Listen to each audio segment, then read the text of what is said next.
Join me as I take on the challenge of playing the role of a taxi hero and see if I can save a kidnapped woman from the grips of an evil abductor.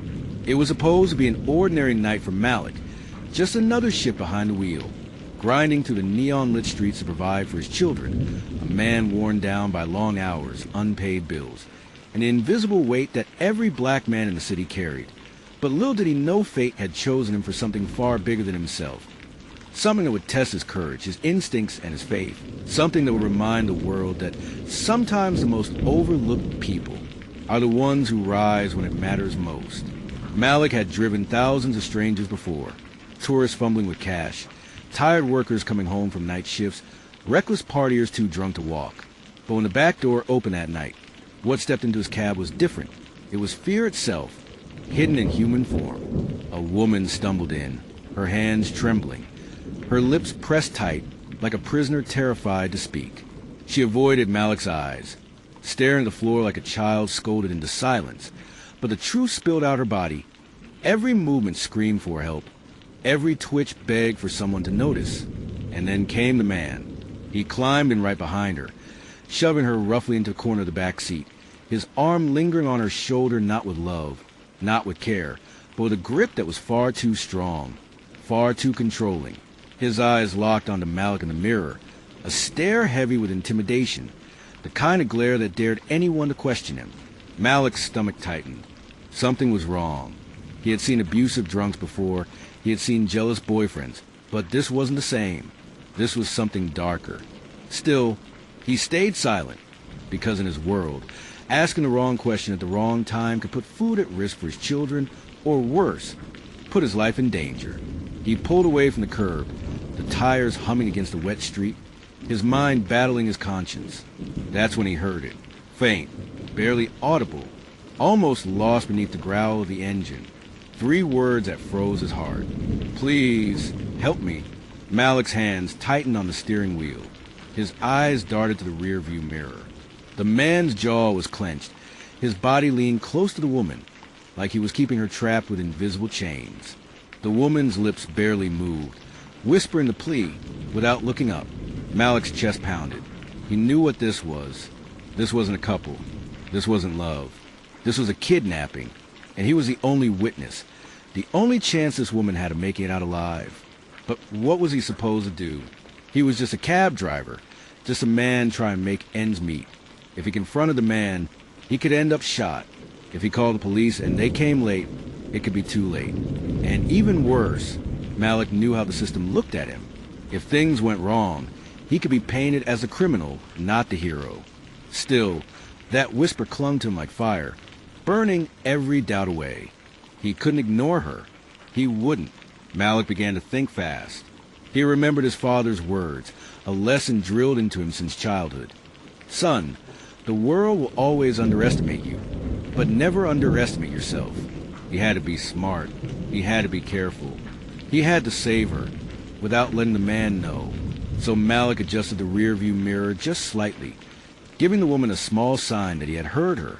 Their eyes met for the briefest second, her tears shining in the dim glow of the streetlights. And in that moment, without words, an unspoken pact was made. He was going to help her. But how? The city passed by in a blur, streetlights flashing like warnings, every turn of the wheel carrying them deeper into danger. Malik tried to stay calm, asking casually where they were headed. The man answered quickly, his voice sharp, his tone commanding, naming a location far outside the city. His grip on the woman's arm tightened every time she shifted, every time she breathed too loud. Malik nodded, pretending to follow orders, but inside his mind was racing, mapping every possible route, every possible escape. Then he remembered the police station just a few blocks away. If he could get close enough, if he could stall long enough, maybe she'd have a chance. But he also knew he couldn't just pull up to the station. The man wasn't stupid.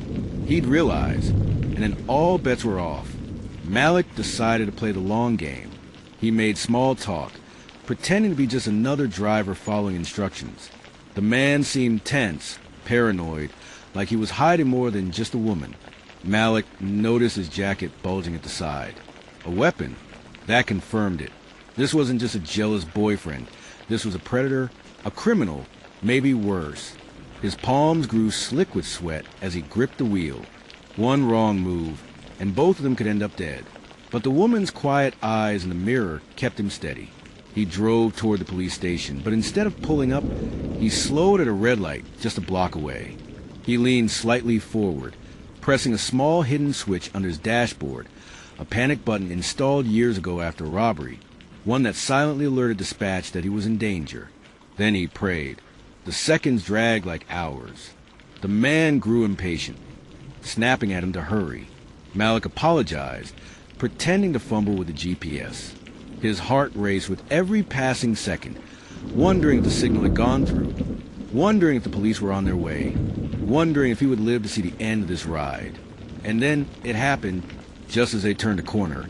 Blue and red lights erupted in the distance, sirens piercing the silence. The man stiffened, his hand moving quickly toward his jacket. Malik's blood turned cold. He had to think fast. He slammed the brakes suddenly, pretending a dog had run into the street. The car lurched forward. The man lost his grip for just a split second, and the woman used it. She pushed against the door, trying to break free. The man roared, reaching for her, but in that instant, the squad cars closed in, blocking the street on both ends. Police flooded the scene, guns drawn, shouting commands. The man's hand froze halfway into his jacket.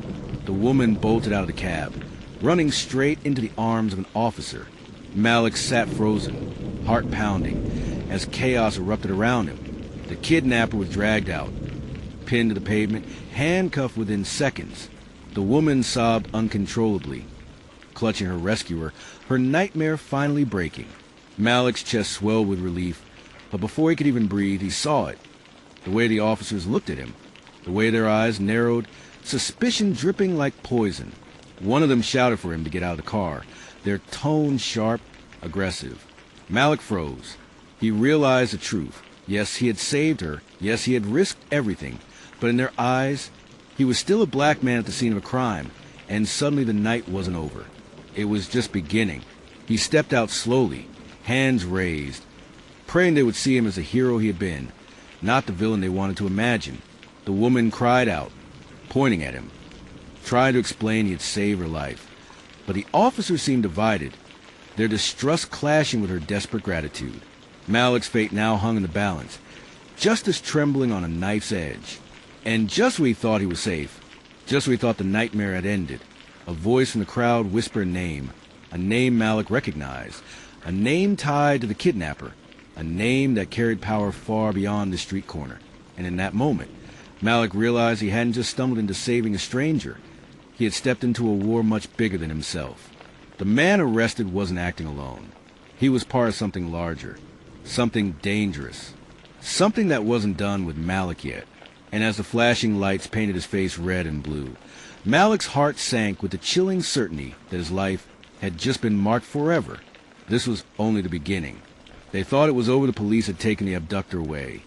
The young woman was safe, and Malik, the humble taxi driver, was hailed as a hero, but Malik didn't know that what he thought was a rescue was only the beginning of a war against a darkness that stretched far beyond that one man that night. As Malik returned home, he noticed a black SUV parked a few houses away. It wasn't moving, just sitting there, headlights off. Windows tinted. He told himself it was nothing, but his gut whispered. Otherwise, the next morning, Malik's phone buzzed with an unknown number. When he answered, a cold, mocking voice said, "You should have minded your business. Driver, now you've made yourself a problem." Then the line went dead. Malik's hands trembled. He didn't tell his wife. Didn't want to scare her, but when he turned on the news that day, his stomach dropped. The man he had helped the police arrest was no ordinary kidnapper. He was tied to a powerful underground network. Men who traded influence, money, and human lives like commodities. This wasn't about one girl. This was about exposing an empire, and Malik had just put himself in the middle of it 2 nights later. The woman he rescued. Her name was Amira, showed up at his door, her face pale and eyes wide with fear. She said the police couldn't keep her safe. She had overheard one of the officers whispering that the bosses were already moving to silence anyone connected to her escape, and Malik was now on their list. He wanted to tell her to leave, to run far away, but how could he? He saw the terror in her eyes, the same terror he had seen in the back of his cab. When she begged him not to let the abductor take her again, Malik knew walking away wasn't an option. But the deeper he stepped into this, the clearer it became. This wasn't just about helping a stranger anymore. This was about survival that same night. Malik's car was vandalized, all 4 tires slashed, windshield shattered, and on the hood in red spray paint. 2 chilling words. Your next Malik and Amira went to the police, desperate for help, but the officer in charge glanced at the note and smirked. You should keep your head down. Drivers, sometimes it's better not to be a hero. That's when Malik realized the truth. The network wasn't just outside. It had already seeped into the very system meant to protect them. Nowhere was safe. Amira then handed Malik something she had hidden in her purse since the night of her abduction. It was a small USB drive she whispered that she had taken from her captor before. Malik intervened. She didn't know what was on it, but she was certain it was the reason they wanted her silenced. Malik plugged it into his old laptop, his heart racing, and what he saw made his blood run cold. It wasn't just names, it was videos, secret recordings, transactions, powerful men in expensive suits, judges, politicians, even senior police officers. The network wasn't just powerful, they were untouchable. Malik closed the laptop. His breath shallow, he looked at Amira and said, "We can't go to the police. We can't even trust the system. We're on our own." But before they could plan their next move, a loud bang shattered the silence. A rock had been thrown through Malik's window. A note tied to it read, "Return what's ours, or your family pays the price." Malik froze. His wife and kids were asleep upstairs.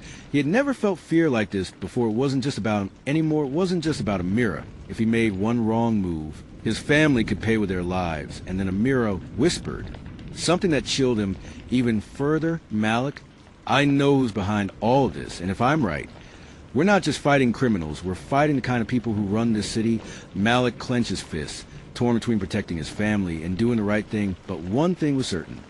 This wasn't over. In fact, it was only just beginning. The network was watching every move, ready to strike at the slightest mistake, and Malik's next choice could either save them or destroy everything he loved. Malik thought saving Amira was the hardest thing he would ever do, but now the real nightmare had begun. The network wasn't just chasing them. They were circling his family like wolves, waiting for the right moment to strike. Every time Malik stepped outside, he felt eyes watching from the shadows. Every phone call, every strange car that slowed near his home. It was a reminder that he was being hunted. One night, Malik returned home to find his front door slightly open. His chest tightened. As he rushed inside, his wife and kids were safe, but their living room had been torn apart. The message was clear. "We can get inside your home whenever we want." His wife begged him to go to the police, but Malik couldn't bring himself to tell her the truth, that the police themselves might already belong to the same network. The next morning, as Malik drove Amira to a safe location, a car swerved in front of them. Forcing the stop, out stepped a tall man in a black coat. His face was stern, his voice cold. "If you want your family alive, give us a drive." Malik gripped the steering wheel tight, his mind racing. He wasn't about to hand over the only evidence that could bring the network down. But before he could speak, the man leaned closer and whispered something strange. "They're watching you right now. Play along, or they'll know I'm not with them."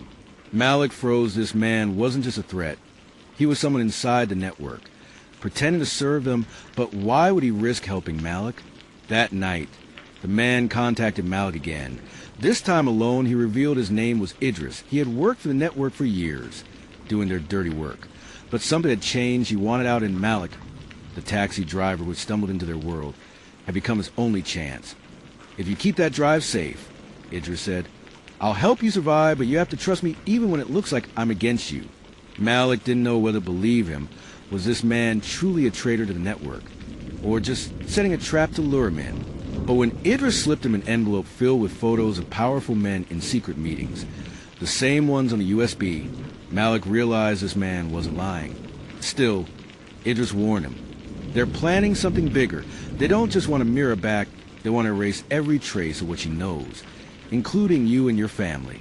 Malik's blood ran cold. He wanted to grab his family, disappear, and never look back, but Idris's words echoed in his head. "If you run, they'll find you. If you fight, maybe, just maybe, you'll have a chance." That night, Malik lay awake, listening to the sound of his children sleeping. He knew he couldn't live in fear forever. He had to make a choice: stand and fight with Idris and Amira, or give the network what they wanted and pray they'd spare his family. But deep down, Malik already knew the truth. There was no mercy in men like these. And just as Malik was about to close his eyes, his phone lit up with a message from an unknown number. It was a photo of his daughter walking home from school with the words, "Next time, we won't just watch." Malik's heart pounded in his chest. He realized he had no more time to think the war had already reached his doorstep, and now every second counted. Malik had been living with fear ever since the night he rescued Amira, but fear turned to fire the moment the network touched his family. It happened on a rainy evening. His son was walking back from football practice when two masked men snatched him into a black SUV. By the time Malik got the call, it was already too late. The kidnappers had left one thing behind: his son's backpack, soaked in the rain, lying in the middle of the street. Malik's wife screamed, demanding answers, but how could he tell her that this wasn't some random crime? That their boy had been taken because of him, because he refused to bow down to powerful men who wanted to bury the truth. Minutes later, Malik's phone buzzed. A distorted voice came through. "Bring the drive or your son disappeared." His hands shook, his mind racing. He could feel the walls closing, and he was just a taxi driver. A man who wanted to live in peace. How had he become the target of a network so ruthless they would use a child as leverage? Before Malik could spiral, Idris called him. "They've crossed the line. Now you see what I've been telling you. They don't care about innocence, they care about control. But listen, Malik, if you give them the drive, they'll kill him anyway. The only chance your boy has is if we fight back." Malik's voice cracked. "And what if you're lying to me? What if this is all part of their plan?" Idris didn't flinch. "Then your son is already gone, but if you trust me, I'll help you bring him home." That night, Idris led Malik into the dark underbelly of the city's safe houses, hidden garages, men with scars who once served the network, but turned against it. Malik saw firsthand just how deep the corruption went. These weren't just criminals. Politicians, judges, businessmen, even police chiefs were on the list. Amira confirmed it with the files. She carried they weren't fighting just one kidnapper. They were fighting a machine built to crush anyone who dare expose it. Meanwhile, Malik's son was locked in a windowless room. The kidnappers taunted him, recording videos they sent to Malik with timestamps. "You're running out of time." One caption read. Malik watched every second with his heart breaking, but also with his rage growing. Finally, Idris brought Malik face to face with a plan. "We hit one of their safe houses tonight." Idris said, "It's dangerous, but if your son is alive, that's where they'll keep him." And Malik, "If we do this, there's no turning back." Malik looked at the photos of his son one last time. He had always been underestimated, treated like nothing more than a man behind the wheel. But now he wasn't just a driver. He was a father on fire. And fathers don't surrender.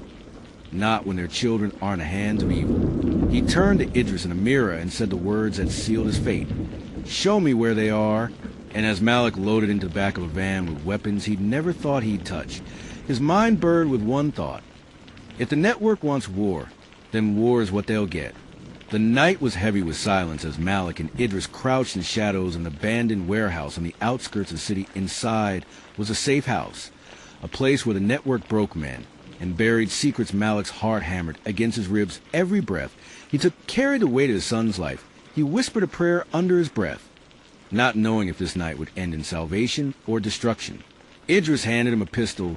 "You may need this," he said. Malik stared at it, his hand trembling. He wasn't a killer. He was a driver, but tonight, he wasn't allowed the luxury of innocence. Inside the warehouse, screams echoed to the concrete halls. Amira, crouched beside them, whispered, "That's him, I know it." Malik wanted to rush in, but Idris held him back. One wrong move and we're all dead. They slipped inside. Darkness swallowing them whole. The smell of oil and blood filled the air. Guards patrolled the corridors, armed with rifles. Idris moved like a man who had done this before, snapping necks, silencing footsteps. Malik followed, sweat dripping from his face. Every step closer twisted his gut tighter. Then they found a room, a chair, a blindfold, a boy tied to it. Malik's heart leapt. His son, his hands reached out, but Idris yanked him back. "Wait, something's not right." And that's when the door slammed shut behind them. A slow clap echoed in the dark. A figure stepped out from the shadows. Not a kidnapper, not a guard. It was Idris's old commander. The man smirked. "You think we didn't know you were coming? Idris, you never left the network. You're still one of us." And Malik, he turned his gaze sharp as glass. "Your son was never meant to return home. He was bait, and you walked right into the trap." Malik froze. Betrayal cut through him like a knife. His son's body slumped forward in the chair. But when Malik ripped off the blindfold, His chest nearly split open. It wasn't his boy. It was a decoy. A mannequin wrapped in his son's clothes. Cameras blinked red in the corners, recording Malik's every move. His son wasn't here. He had never been here. Idris's face twisted. "This wasn't the deal," he shouted, pointing his gun at the commander, but the man only laughed. "There are no deals with the network. You brought Malik right to us, and now both of you will vanish into the dark like all the others." Malik's mind spiraled. Betrayal from Idris, or betrayal of Idris? The commander's words burned like fire. Was Idris really with him all along? Or had he been used the same way Malik was?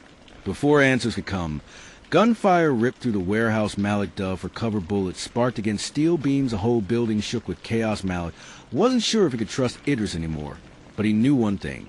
If his son was still alive, he was running out of time. And in that moment, Malik made a decision. He would stop waiting for others to save his family. He would carve his own path, even if it meant burning the entire network to the ground.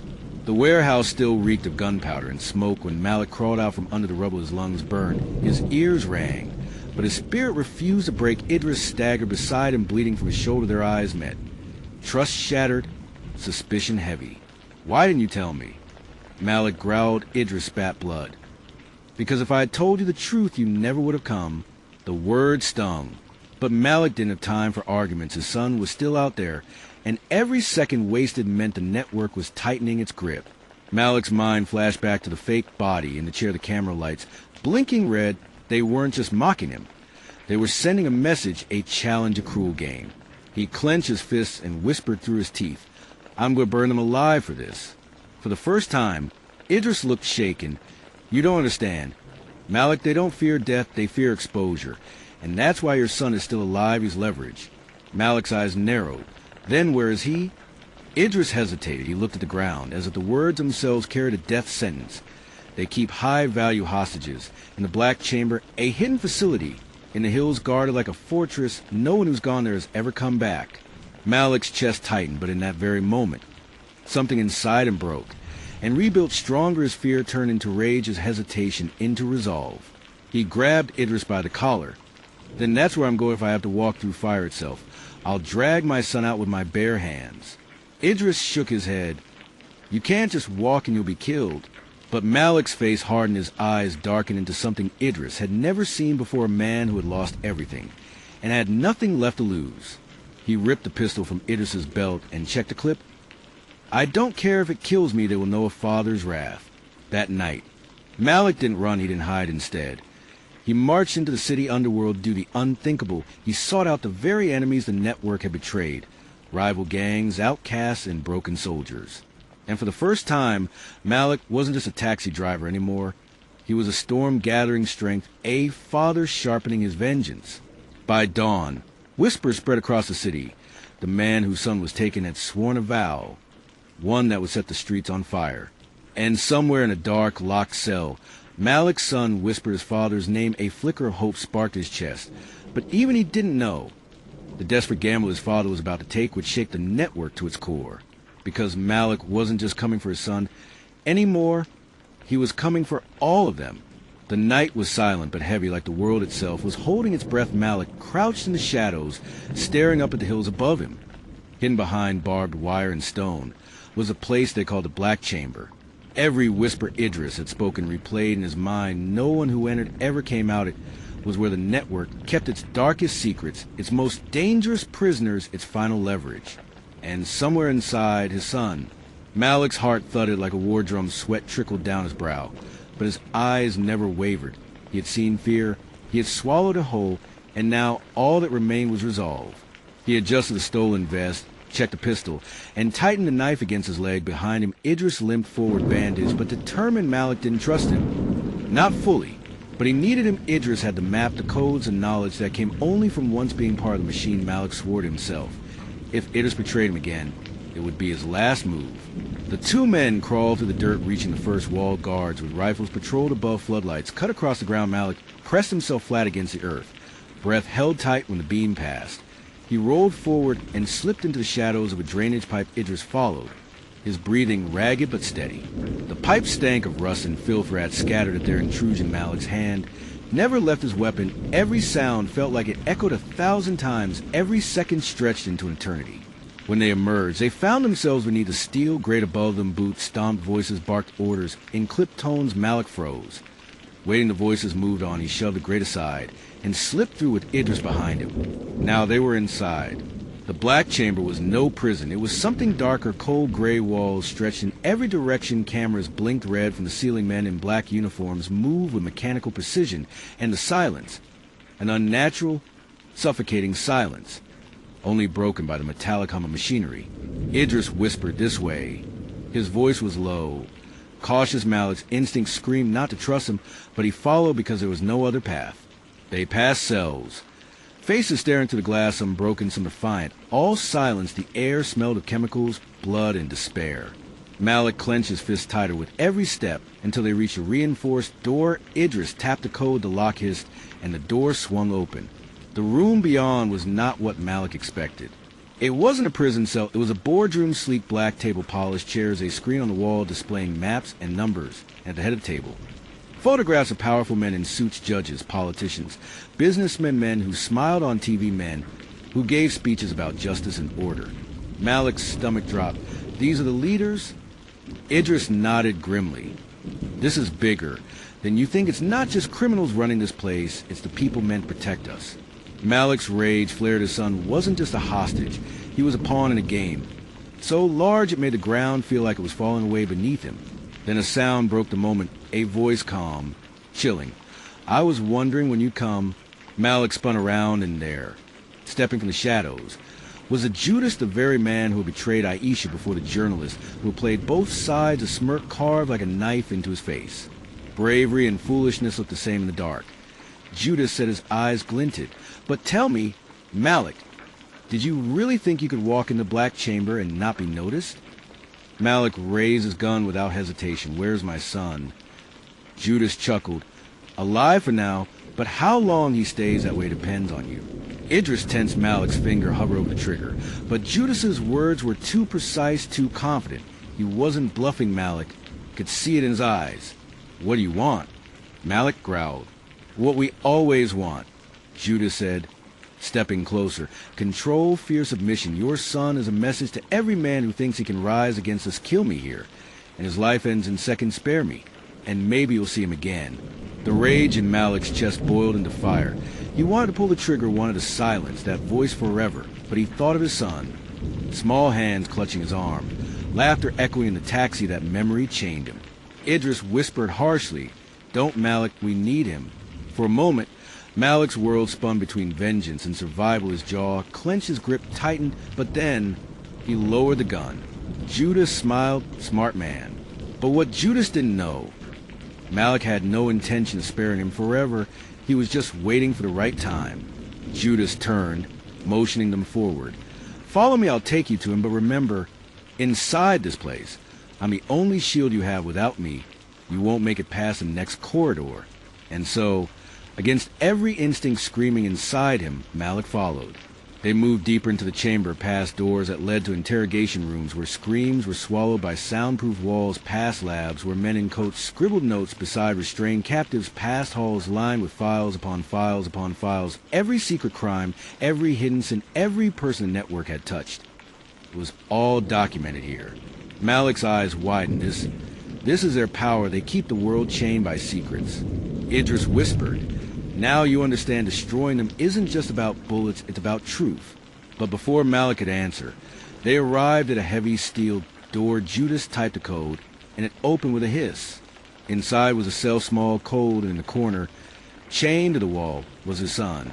Malik's heart stopped. Amir. The boy lifted his head, eyes weary, face pale. But when he saw his father, hope flickered to life. "Dad."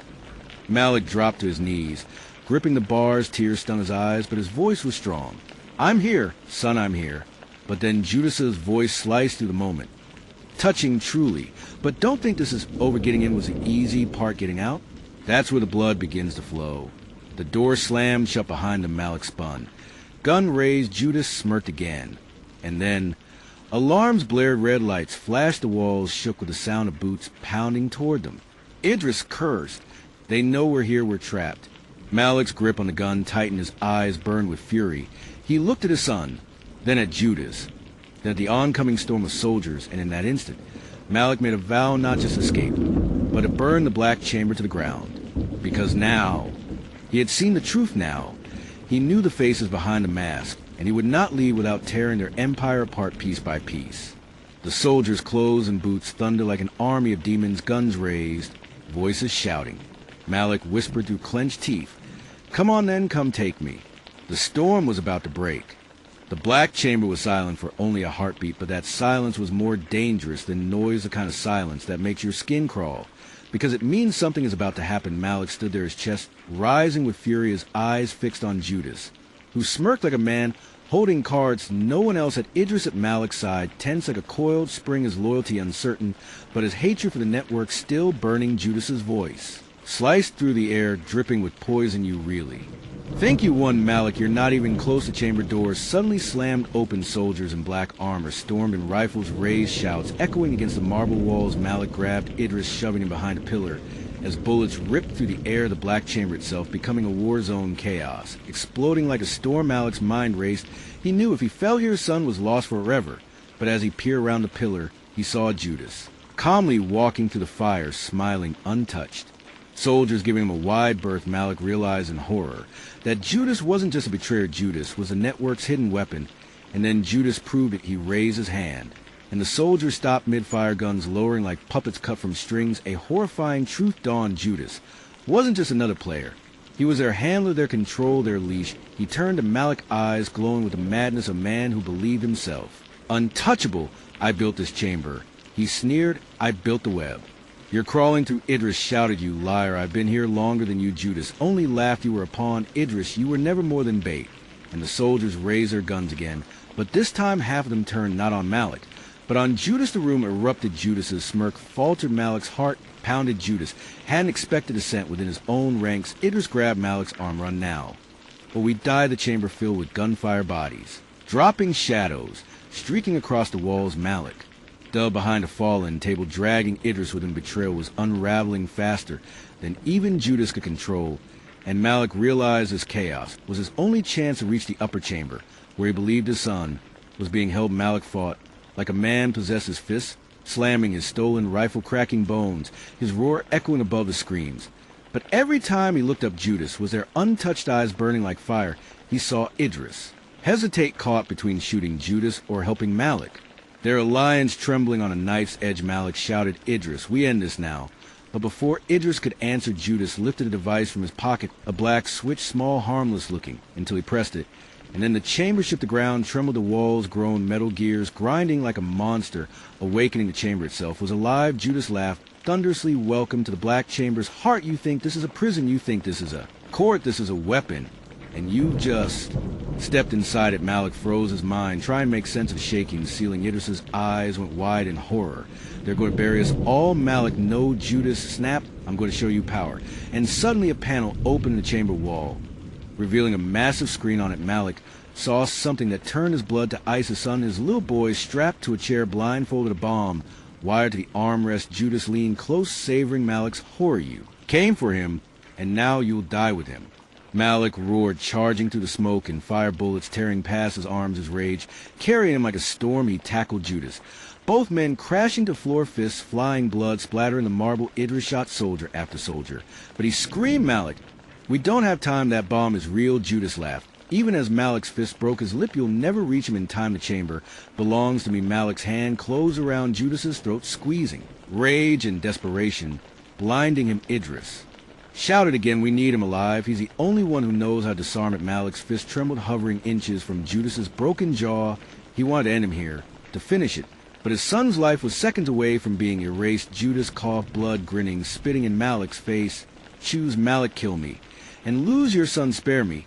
And maybe you get to watch him live." The chamber walls shook harder, debris raining from the ceiling. Idris pulled Malik back, shouting, "It's collapsing. We have to move." Soldiers screamed, the chamber filling with fire. Judas's laughter echoing through it all. Malik looked up at the burning ceiling, at Idris's bleeding face, and then back at Judas, who lay smiling like the devil himself. And that's when the lights cut out. The chamber fell into complete blackness. And from somewhere above, a voice that neither Malik nor Judas expected echoed to the darkness, "Leave him to me."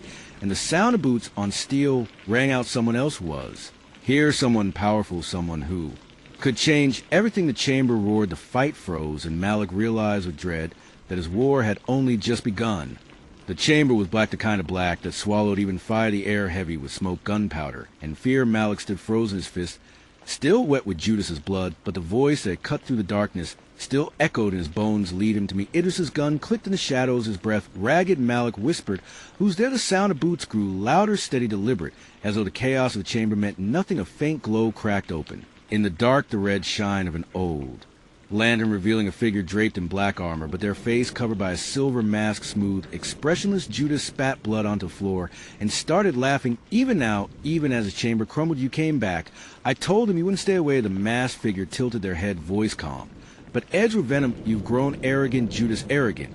And sloppy soldiers who a moment ago obeyed Judas faltered, eyes flicking toward the newcomer. Judas's smirk faltered, his confidence cracking for. "The first time you don't command here." Any more, the masked figure stepped forward, the lantern's glow catching fragments of shattered glass and fallen bullets. Malik's chest tightened. He didn't know if the stranger was friend or enemy, but the soldiers hesitated like dogs caught between two masters. Idris hissed, "Malik, this is bigger than him. This is the fracture. We can break them if we survive." Judas rose slowly, blood streaking his lip, but fire still. In his eyes, "Don't be fooled, Malik. That mask hides nothing but betrayal. They're no savior. They're worse than me." The masked figure ignored him, turning instead to Malik. "You want your son. You want the network destroyed. Then listen carefully. Judas can't give you that." I can. Malik gritted his teeth, rage boiling. "Why should I trust you? You were the same face of monsters who took my boy." The figure removed their masks slowly, the silver clattering against a marble floor, and for the first time Malik froze the face. Beneath was scarred one eye, clouded white, but unmistakable. It was someone he'd seen in the files. Idris once showed him someone who was supposed to be dead, the architect of the Black Chamber's foundation. The ghost. Idris gasped, "No, it can't be you were executed." Ghost's voice was calm. "They buried the wrong man." Judas snarled, "Lies don't listen, Malik. He built this network. He wanted alive." Ghost's eyes locked on Malik. "No, I built its bones, but Judas poisoned its blood, and that poison has. Your son Malik's pulse thundered the weight of ghosts. Words heavier than the fire and steel collapsing around them. Ghost stepped closer, voice dropping lower. "I know the failsafe is the only thing that can shatter the chamber forever, but Judas knows too, and he will kill your boy before you touch it." Judas's voice thundered across the chamber. "Don't believe him. He'll use you. He always uses everyone." Malik's rage boiled, but beneath it hope flickered faint and dangerous. A failsafe, something that could burn the chamber down. Ghost raised his hand, holding out a small shard of black metal etched with strange symbols pulsing faintly with light. "This is a key." Malik took a step forward, then stopped. Idris shouted, "Malik, no, we don't know what that thing is." Judas's laughter broke again. "He's dangling bait, just like I dangled your son. Do you never learn, Malik? Do you never learn the chamber shook violently, dust raining down one of the marble columns, splitting fire searing through a crack in the ceiling. Soldiers began firing again, divided half for Judas, half for Ghost. Chaos ripping every corner. Malik ducked, dragging Idris with him. Bullets sparking off steel. He grabbed Idris's collar, shouting, "I don't care who's lying. My son is strapped to a bomb." Ghost pulled Malik up, shoving the shard into his palm. "I told you, this is the fail-safe. You want him alive, you'll need this." Judas roared, charging like a beast, his hands around Malik's throat. Idris tackled him, but Judas fought like a madman, teeth bare, blood flying. The three of them crashed against the broken pillar body, slamming stone, cracking. Ghost shouted above the storm. "A mask is shattered. Malik, the chamber is vulnerable. But if you hesitate now, you will lose everything." Malik's vision swam, Judas's fingers digging into his throat. Idris screaming, struggling, the shard burning like fire in his fist. And then Malik's eyes snapped open. He drove his head forward, smashing Judas's nose. Blood spraying the floor. He rose, fists shaking, and pointed. The shard at Judas's chest aglow intensified, filling the chamber with unnatural light. Soldiers froze. Ghost's voice cut through the silence, activated Malik. And see the chamber fall. Malik's hand trembled, his son's face flashing, his mind. Judas, bleeding, smiling through broken teeth, whisper like venom, "Do it, Malik. Kill me. Kill us all. And lose your boy forever." Malik's grip tightened, the shard burning hotter, the chamber rumbling. As if it could sense his choice, Idris screamed, "Malik, stop. Think about your son." Ghost pressed forward, activated, and take everything from them. And Malik screamed, raising the shard as the chamber split open in fire. The ruins of the chamber smoldered behind him, black smoke curling into the night sky. Like the last breath of a dying giant, Malik stumbled through the wreckage, his son clutched tight against his chest, the boy's heartbeat weak. But steady ash rained down on them like snow, the earth split in jagged lines, as if the world itself had been wounded by the war fought beneath its skin. Every muscle in Malik's body screamed, broken ribs, grinding blood running down his arms. But he did not stop. His boots crunched through shards of glass bone, and still Idris limped beside him bent, and bleeding, one hand pressed against a wound that would not close. Ghost followed, silently, his face half hidden in shadow, his mask shattered, his scar burning in the moonlight. The black chamber was gone, but the silence it left behind was not victory. It was a warning. Distant sirens wailed across the city above the ruins. And network, already moving like vultures drawn to carry in Malik's eyes, lifted to the horizon, his breath catching at what he saw. Screens across skyscrapers lit up in unison the faces of men and women he had glimpsed in the chamber, glowing larger than life. The network had survived. Judas was dead, but his empire had not died with him, and had spread roots deeper than Malik had ever imagined. On the screens, words scrolled in blood-red letters. Order will rise. Judas's death was nothing, but a fraction of the body still lived, its limbs stretching across nations. Malik's grip on his son tightened. The boy stirred, weakly whispering against his chest, Baba, and Malik's knees nearly buckled under the weight of it all. He had done all the blood spilled, all the oaths sworn had been for this moment, his boy alive, his boy breathing. But around him shadows still gathered. Trucks rolled and soldiers pouring from them, not mercenaries, but men in polished black armor marked with symbols Malik did not recognize. They moved with precision, not the chaos of Judas's thugs, but something colder, sharper, more dangerous. Ghost's eyes narrowed. This was not Judas's army. This was something older, something deeper. Malik ducked behind the shattered husk of a pillar. Clutching his son, Idris fell beside him, coughing blood, his face pale. Malik's mind raced. But his body was fire. He could fight until he broke. He could bleed until he fell. But the boy in his arms could not survive another war, not now.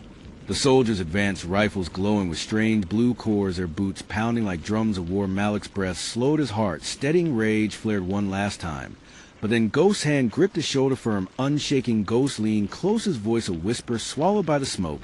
You've carried him this far, let me carry the fire. Ghost rose from cover, walking into the open smoke. Curling around him, his broken mask hung from his fingers, his scarred face. Bare, the soldiers froze their rifles. Lifting but not firing, recognition passed between them. The shadows knew Ghost. He had once been theirs. He raised his hand, signaling something Malik could not see. Then the soldiers lowered their rifles one by one, turned their eyes toward him, as though he had never left their ranks. Ghost's voice thundered across the ruins, not pleading, not angry, but commanding the chamber. Is Ash Judas is dead, the order remains, but it bows to no corpse. His words carried weight more than human, a binding thread in the air. The soldiers straightened their weapons, lowered. Malik's breath caught realization striking like a blade. Ghost had not just been a defector, he had been a general. Idris rasped in pain, his words broken. He was never ours, Malik. He was theirs. Malik's jaw clenched. Ghost turned his eyes on him, shadow. And scar, in equal measure you broke Judas. But the order survives, always survives. A shard was only one key. There are others scattered, buried, waiting. The war you think you ended has only opened. Malik's heart thundered, his son trembling in his arms. He had tore his way through hell. He had burned the chamber to ash, and still the roots ran deeper. He felt rage coil his chest one last time, but was drowned by something heavier, the wave of exhaustion. He wanted to scream, to tear the sky apart, but his boy's eyes held him. The child's gaze, fragile but alive, was enough. Ghost stepped back, the soldiers parting around him. He was leaving, returning to the shadows Malik had fought against all along. His scarred face unreadable, he vanished into the smoke. Idris slumped against a rubble, breath rattling in his lungs. Malik could see death crawling toward him. He pressed a hand against Idris's shoulder. The old fighter grinned, blood staining his teeth. You kept your oath, brother. That's more than most. Malik's chest broke as Idris's eyes went dark, the last of his strength. Gone his body, still the ruins silent, except for the burning earth. Malik rose, his knees trembling but unbroken. He cradled his son close, stepping over ash and corpses. His oath had not been to end the order. His oath had not been to save the world. It had been to save his boy, and that he had done. The soldiers did not stop him. Some bowed their heads. As he passed, others turned their eyes away. The war between them was not finished, but for this night, they let him go. Malik emerged into the dawn, the city skyline burning red light, painting the ruins. At his back, his son's breath warmed his chest, a reminder why he still stood. The world beyond was no freer than the one he had fought in shadows, stretched across every street, every tower, every screen. But Malik walked on a fire in him. Would never die. The order might live in silence, in hidden chambers and darkened boardrooms. But he had seen their face. He had broken one mask. He would break more. His oath was not over. It had only changed. The screen of a nearby tower flickered, Judas's symbol shattering into static, replaced by a new face. Ghost scarred features staring down at the city. His voice boomed through the speakers, calm and terrible order endures. Ashes feed its roots. Malik's son stirred, weakly pressing his face into his father's chest. Malik held him tighter, his eyes fixed on the horizon. The war was not over, but Malik was not done. The story ended there, a man walking through fire into shadow, his oath carved into his bones, his boy in his arms, his enemies endless. The chamber was ash. Judas was dead, but the struggle would live on in silence and in blood. Do you believe the order can ever truly be destroyed, or will it always rise from the ashes? Drop your thoughts in the comments. I'll be reading every one. If you've been with me all through, you already know this fight isn't over. Hit that subscribe button so you don't miss what comes next, because in this world, the shadows are never silent.